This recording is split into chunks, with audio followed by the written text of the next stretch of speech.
Nadreen, सबसे पहले पाकिस्तान की इंटरनल पॉलिटिक्स और बैन अवी तौर पे बहुत अहम ख़बरें हैं मेरे पास। अमेरिका ने हतमी तैयारी कर दी है एक बड़े हमले की। उसके बारे में जो तफसीलात हैं मैं आपके सामने रखूँगा। पाकिस्तान और अफ़गानिस्तान के बीच में हालात काफ़ी कशीदा हो गए हैं। एयर स्ट्राइक्स की हैं पाकिस्तान ने, इसके नतीजे में क्या हुआ, वादी तीरा से बड़ी खौफनाक इतलात आ रही हैं। ये सब कुछ मैं आपके साथ शेयर करता हूँ, लेकिन सबसे पहले अलीमा खानम के ऊपर बहुत तेज़ी से हमले किए जा रहे हैं।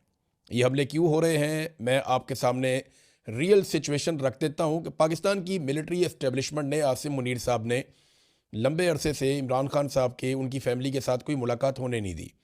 इमरान खान साहब के वो लीडर्स जो उन्हें मिलने के बाद सही खबर बाहर लेकर आ जाते हैं, उनसे भी मुलाकात नहीं होने दी।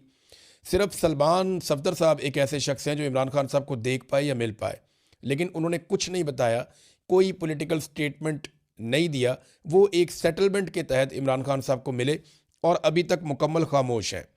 अब मामला ये है कि अलीमा खानम को और इमरान खान साहब की बहनों को लगातार डिसक्रेडिट किया जा रहा है। पाकिस्तान के निज़ाम के ऊपर बहुत दबाव है। आलमी मीडिया बार बार ये खबर चला रहा है कि इमरान खान साहब की आंख को नुकसान हुआ है, इमरान खान साहब को कैद तन्हाई में डाला हुआ है, और अब वो एक लीडर के ऊपर मुकदमे के तौर पे नहीं, इंसानी हुकूक के मामले के तौर पे इस खबर को देख रहे हैं। पाकिस्तान के ऊपर बड़ा शदीद दबाव है डिफरेंट जगहों से, यानी आपका जीएसपी प्लस स्टेटस है वो मुतासर हो जाता है, आपके और बहुत सारी चीज़ें वो मुतासर हो जाती हैं। तो बैन अवी दबाव लगातार बढ़ता चला जा रहा है। इमरान खान आम आदमी नहीं है, ये बहुत ताकतवर आदमी है और पूरी दुनिया में इनके शानदार ताल्लुकात हैं और इनकी पूरी दुनिया में पहचान है। तो उसी हिसाब से ये आवाज़ भी उठ रही है। अब हुकूमत में ये दबाव है कि इमरान खान साहब को उनकी फैमिली के साथ मिलाया जाए और अगले 24 से 48 घंटों में या 25 तारीख तक या उससे पहले इमरान खान साहब की आंख में एक इंजेक्शन भी लगाना है अस्पताल में लाकर। अब अगर इमरान खान साहब इनकार कर देते हैं कि जब तक मेरी फैमिली मौजूद नहीं होगी तब तक मैं ये इंजेक्शन नहीं लगवाऊंगा, तो हर हाल में इमरान खान साहब की फैमिली को लाना पड़ेगा ये इंजेक्शन लगाने के लिए, और वहाँ इमरान खान साहब अपनी फैमिली के साथ सियासी बातचीत भी करेंगे, ये सब जानते हैं। तो इससे पहले कि इमरान खान साहब का कोई पैगाम बाहर आए, देखें इस वक्त पैगाम बाहर कौन ला सकता है?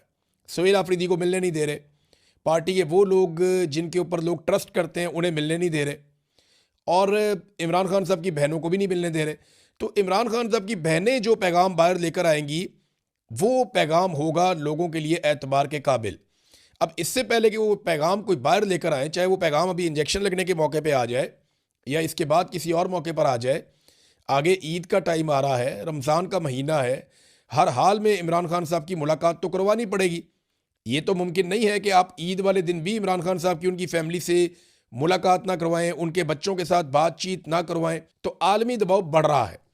ऐसे में इमरान खान साहब की बहनों को डिसक्रेडिट करने का सिलसिला शुरू हो चुका है, यानी उनको मुतनाज़ बनाया जा रहा है कि अगर इनके ज़रिए से कोई बयान बाहर आए भी तो इमरान खान की बहनों को इतना ज़्यादा मुतनाज़ कर दिया जाए कि उस बयान की अहमियत कम कर दी जाए या उसके हवाले से शकूक व शुबहात पैदा कर दिए जाएँ। देखें ना, कोई कॉलम लिखता है और वो ये कहता है कि ये तो विरासत की लड़ाई है। हालांकि इमरान खान साहब हुकूमत में भी रहे हैं, उन्होंने अपनी फैमिली में कभी किसी को कोई ओहदा नहीं दिया। हफीजुल्लाह नियाज़ी साहब से इमरान खान साहब की लड़ाई ये है। एक और नियाज़ी साहब थे, वो इमरान खान साहब को इनामुल्लाह खान नियाज़ी, वो क्यों छोड़ गए, उनके साथ भी लड़ाई ये थी। तो इमरान खान साहब अपनी फैमिली के अंदर ऐसे ओब्लाइज नहीं करते नॉर्मली, और इसकी वजह से उनकी मुखालफत भी फैमिली में पैदा हो जाती है। तो विरासत का मामला तो भूल ही जाए, लेकिन अब कुछ कॉलम निगारों से लिखाया जा रहा है कि जनाब ये तो विरासत की ख्वाहिश है। कोई जो है वो उठ के टाउट ये कह देता है कि जनाब अलीमा खानम जो है वो चेयरपर्सन बनना चाहती हैं पार्टी की, और उन्होंने इस ख्वाहिश का इजहार भी किया। कोई कहता है जी कि ये बाहर नहीं लाना चाहते इमरान खान साहब को उनकी फैमिली, और ये चाहते हैं कि इमरान खान साहब जेल के अंदर ही रहें, जैसा कि ख्वाजा आसिफ और दीगर टाउट्स। अच्छा, कोई कीड़े निकालता है, कोई ताने देता है, तो ये सारे कुछ ना कुछ ऐसा कर रहे हैं। गड्डापुर हो गया, शेर अफजल मरवत हो गया, मिशाल यूसुफजई हो गई। अब ये तो उनकी अपनी पार्टी के अंदर से उनके ऊपर हमलावर हैं, बाहर से भी बहुत सारे लोग हमलावर हैं इमरान खान साहब की बहनों के ऊपर।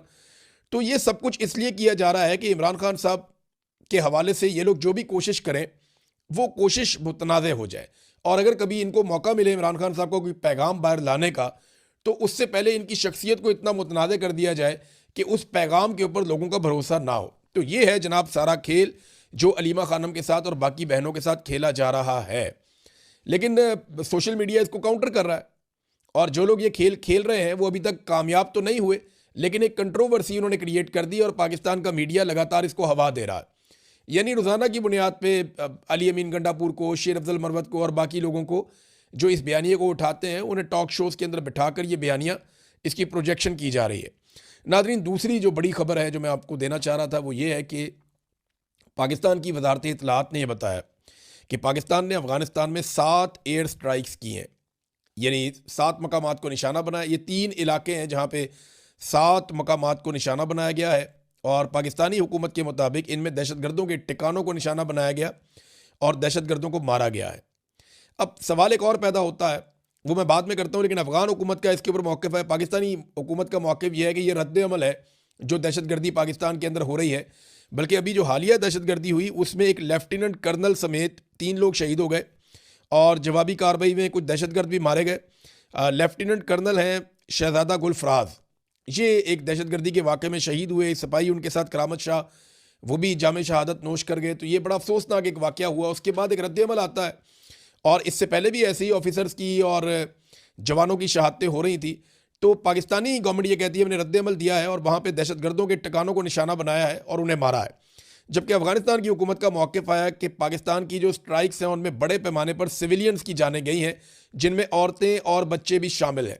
ज़बीउल्लाह मुजाहिद जो तर्जुमान है अफगान हुकूमत के, वो ये कहते हैं कि नंगरहार और पक्तिया में बमबारी हुई है, दर्जनों अफराद शहीद और ज़ख्मी हुए हैं, वो ये कहते हैं। और उन्होंने इल्ज़ाम लगाया कि पाकिस्तानी जर्नैल अपने मुल्क की सिक्योरिटी कमज़ोरियों का अजाला इस तरह के जराइम के ज़रिए कर रहे हैं कि हमला किया जा रहा है सिविलियंस के ऊपर। अच्छा, एक सवाल और पैदा होता है जो मैं करना चाहता हूँ। देखिए, ये तो दोनों वजारत इत्तलात हैं। अब पाकिस्तानी वजारत इत्तलात ये कह रही है कि हमने वहाँ पे दहशतगर्दों को मारा है, अफ़गान वजारत इत्तलात ये कह रही है कि नहीं, सिविलियंस उसके अंदर निशाना बने हैं। बड़ा सवाल ये है कि पाकिस्तान के अंदर जो नुकसान होता है वो सिविलियंस का और सिक्योरिटी फोर्सेस का होता है। और पाकिस्तान की जो सिक्योरिटी फोर्सेस हैं वो हर वाक़े के बाद और पाकिस्तान की हुकूमत बराह रास्त इल्ज़ाम भारत के ऊपर लगाते हैं। तो पाकिस्तान भारत के ऊपर इस किस्म का कोई हमला करके उनको जवाबी कार्रवाई क्यों नहीं करता? देखिए ना, भारत अगर ये हमले करवा रहा है, वो इसके पीछे मास्टरमाइंड है, तो भारत को भी जवाब देना चाहिए। लेकिन पाकिस्तान जो है वो अफगानिस्तान को जवाब देता है, उनके पास एयरफोर्स नहीं है।